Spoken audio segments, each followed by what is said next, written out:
Waziri mkuu wa zamani na kiongozi wa ODM, Raila Odinga, anaendelea vizuri na anapata nafuu nchini India, ambako alipelekwa takriban wiki 2 zilizopita baada ya kuugua ghafla. Hali yake ya afya ilianza kuzua wasiwasi na kuibua tetesi nyingi miongoni mwa umma na vyombo vya habari, hasa baada ya chama cha ODM kuahirisha sherehe zake zilizokuwa zikitarajiwa za kuadhimisha miaka 20 tangu kuanzishwa kwake wiki iliyopita.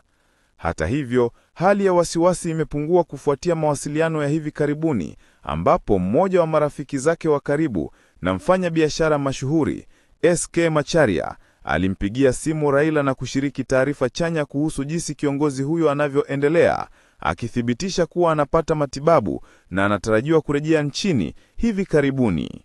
Kwa habari zaidi, usikose kutufuatilia. Hii ni Swahili Time, Dunia Darubini.